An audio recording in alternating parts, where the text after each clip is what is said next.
मित्रांनो, मी राहुल महादेव खरटमान. मी जेव्हा घर घेण्याचा विचार केला, घर जेव्हा फायनलाइज झालं, त्याच्यानंतर माझ्या समोर एक सर्वात मोठा प्रश्न उद्भवला की आता घर तर नीट एकदम व्यवस्थित आपण घेतलेलं आहे, पण आता त्याच्यासाठी फर्निचर काय कसं आणि कुठल्या पद्धतीचं असावं. तर याच्यासाठी मी बऱ्याच ठिकाणी इन्क्वायरी केली, बऱ्याच ठिकाणी कोटेशन्स जे काही आहेत तर ते देखील घेतले. त्याच्यामध्ये सर्वात महत्वाची गोष्ट म्हणजे किचननेट हे मला फेसबुकच्या माध्यमातून आणि इन्स्टाच्या माध्यमातून त्याची माहिती मिळाली. त्याच्यानंतर मी त्यांच्याशी कॉन्टॅक्ट केला. त्याच्यानंतर त्यांचे प्रतिनिधी अक्षय आव्हाड जे काही आहेत तर ते इथे आले.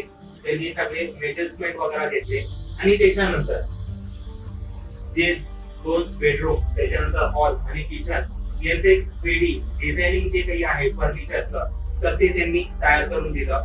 आणि अकॉर्डिंग टू दॅट आपण कशा पद्धतीने स्ट्रक्चर करू शकतो, कशा पद्धतीने आपण मटेरियल याच्यामध्ये यूज करू शकतो आणि कशा पद्धतीने आपल्या घराला साजेल या पद्धतीने कसं आपण कलर कॉम्बिनेशन याचं सिलेक्शन करू शकतो, या गोष्टीची सगळी माहिती जी काही आहे तर ती त्यांनी दिली. आणि त्या माध्यमातूनच किचन नेटच्या कंपनीला मी ऑर्डर दिली की आपल्याला या पद्धतीने फर्निचर करायचंय.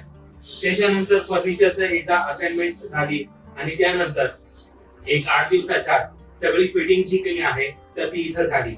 जनरली होतं असं की कार्पेंटरला जर कधी आपण काम दिलं तर तो मटेरियल इथेच घेऊन येतो. त्याच्यानंतर आपलं फर्निचर तयार करत असताना होणारा आवाज आणि त्याचबरोबर आपल्या घरामध्ये होणारा कचरा हा एक फार मोठ्या प्रमाणावर असतो.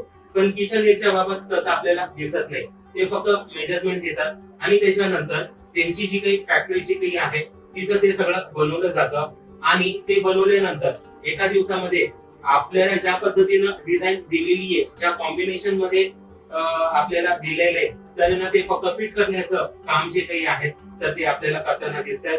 अल्टिमेटली एक चांगली कन्सेप्ट आणि चांगल्या क्वालिटी मध्ये ते राबवत आहे. थँक्यू, धन्यवाद.